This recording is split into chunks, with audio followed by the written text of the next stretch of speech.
Hello friends, नमस्कार and welcome to समाधान। साथियों, उम्मीद है कि आप सब अच्छे होंगे और साथ ही साथ आपकी स्टडी भी अच्छे से चल रही होगी। हमने आपको बताया था कि जनवरी में आपकी परीक्षा संभावित है।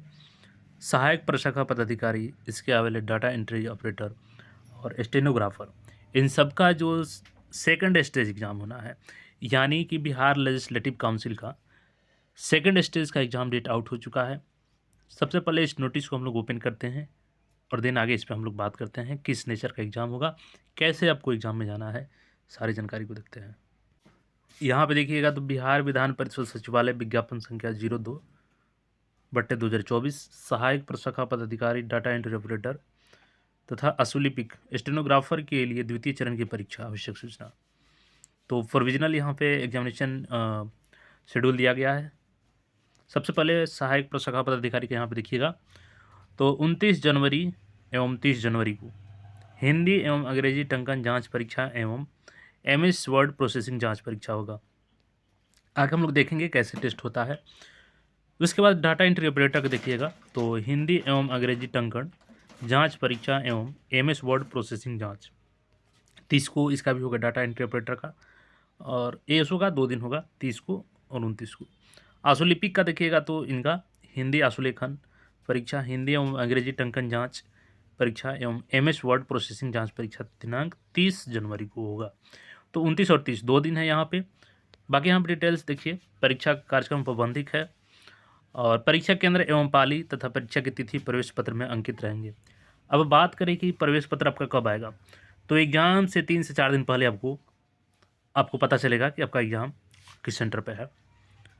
बाकी आपका यहाँ पर शेड्यूल जारी कर दिया गया है और किसी भी प्रकार की जानकारी के लिए आप लोग 22/1 से, चूँकि 22 तक आपका उम्मीद करते हैं कि एडमिट कार्ड आपका रिलीज़ हो जाएगा, तो 22 से आप लोग इस पे ये दोनों नंबर पे कोई भी इशू आती है तो 10 बजे से 5 बजे के बीच में आप लोग जानकारी ले सकते हैं इस पर फ़ोन करके। साथ ही साथ इस मेल पे भी आप लोग जानकारी प्राप्त कर सकते हैं। अब टेस्ट का क्या नेचर होगा उसको हम लोग देख लेते हैं।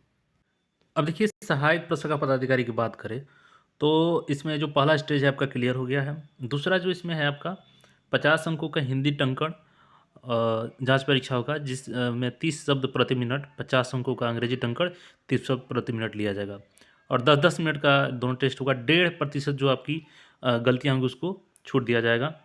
और इसके बाद यहाँ पर देखिएगा तो 50 अंकों की हिंदी तथा 50 अंकों की अंग्रेजी, कुल 100 अंकों की 1 घंटे की एमएस वर्ड प्रोसेसिंग परीक्षा होगी। तो 100 अंकों का यहाँ पे वर्ड प्रोसेसिंग जांच होगा, ठीक है। इसमें 30% आपको अंक लाना रहेगा।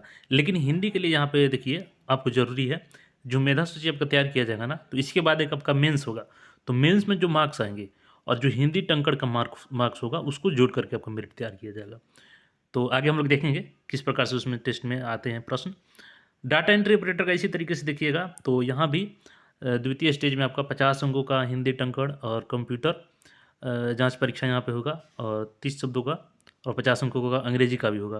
और यहाँ भी देखिएगा इसके बाद तो मेधा सूची जो आपको बनेगा वो हिंदी टंकण और एमएस वर्ड प्रोसेसिंग जांच परीक्षा में अंकों के आधार पर मेधा सूची तैयार किया जाएगा। यानी यहाँ पे एमएस ऑफिस जो वर्ड प्रोसेसिंग है इसका भी मार्क्स जुड़ेगा और हिंदी टंकण का भी मार्क्स जुड़ेगा। और इस तरीके से वो डाटा इंटरप्रेटर का था। अब देखिए आशुलिपिक यहाँ पे ये था डाटा इंटरप्रेटर का। अब देखिएगा तो आशुलिपि का, तो आशुलिपि में भी यहाँ पे स्टेनोग्राफी टेस्ट ली जाएगी आपकी प्रारंभिक परीक्षा में सफल अभ्यर्थियों का। देखिए हिंदी की परीक्षा होगी, सर्वप्रथम आशुलिपि हिंदी की परीक्षा होगी आपकी, जिसमें मापदंड के अनुसार हिंदी एवं अंग्रेजी में टंकण जांच परीक्षा ली जाएगी। आशुलिपि हिंदी की परीक्षा 5 मिनट की होगी। आशुलिपि हिंदी की परीक्षा 5 मिनट में 80 शब्द प्रति मिनट के हिसाब से 400 शब्दों की कुल 200 अंकों की होगी। आशुलिपि हिंदी के हस्तलिखित अनुवाद हेतु 40 मिनट का समय अनुमान्य होगा।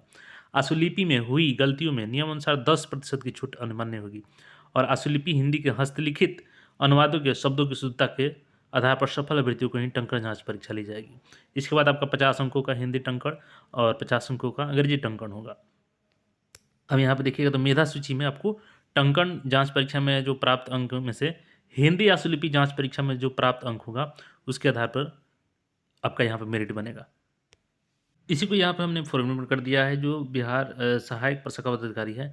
इसमें आपका टाइपिंग टेक्स्ट होगा, एमएस वर्ड होगा, एमसीक्यू क्वेश्चन होगा, 10 मिनट इंग्लिश 300 वर्ड का होगा और 10 मिनट हिंदी 300 वर्ड का होगा। सबसे पहले आपको कीबोर्ड टेस्टिंग के लिए 2-2 मिनट का समय मिलेगा। 2 मिनट इंग्लिश के लिए और 2 मिनट हिंदी के लिए, 10-10 सेकंड का बीच में गैप भी रहेगा। और हिंदी का फ़ॉन्ट हम आपको बताएँगे, हिंदी का फ़ॉन्ट कौन-सा होगा। तो देखिए 30 वर्ड पर मिनट के हिसाब से टेस्ट होगा आपका, 10 मिनट में 300 वर्ड टाइप करने रहेंगे। बैक स्पेस अलाउड रहेगा कि नहीं, तो देखिए बैक स्पेस यहाँ पे सबसे पहले फ़ॉन्ट की बात कर ले तो रेमिंगटन कृतिदेव 010 पे रहेगा। देखिए बैक स्पेस तब अलाउ होता है जब जैसे मान के चलिए आपको लिखना है जैसे रामायण, तो रामायण लिख दिए तो इसमें आप बैक स्पेस यूज़ कर सकते हैं। लेकिन रामायण लिख के उसके बाद स्पेस दे दिए हैं, फिर कोई अंक लिख रहे हैं, तो उसमें आप बैक स्पेस को यूज़ नहीं कर पाएँगे, ठीक है? यानी जैसे इंग्लिशे लिखे हैं, तो इंग्लिश लिख कर के अगर स्पेस नहीं दिए हैं तो इसमें आप बैक स्पेस कर सकते हैं। और देखिएगा यहाँ पे, तो 10-10 मिनट का दोनों टेस्ट होगा और एक लेटर पे लिखना रहेगा आपको। एमएस वर्ड टेस्ट होगा आपका और यहाँ पे 40 क्वेश्चन नहीं है, 50 रहेंगे क्योंकि 100 अंकों का ये टेस्ट होगा, इसको 50 कर लीजिएगा। और इसमें 30% केवल आपको अंक लाना आता है, लेकिन जो टाइपिंग हिंदी वाला है उसको अच्छे से कीजिएगा क्योंकि अ, उसका मार्क्स आपका फाइनल मेरिट में जुड़ेगा। तो अब बचे हुए समय में आप लोग अच्छे से तैयारी किए ही होंगे, बाकी और थोड़ा-सा इस पे फ़ोकस कर लीजिए। जो आपका ये एमएस वर्ड प्रोसेसिंग टेस्ट है इसको अच्छे से देख लीजिए और टाइपिंग तो आपका पहले से होगा ही। अन्य कोई क्वेरी हो तो कमेंट करके पूछ सकते हैं और चैनल पर नए हैं तो चैनल को सब्सक्राइब करके जुड़े रहें। धन्यवाद।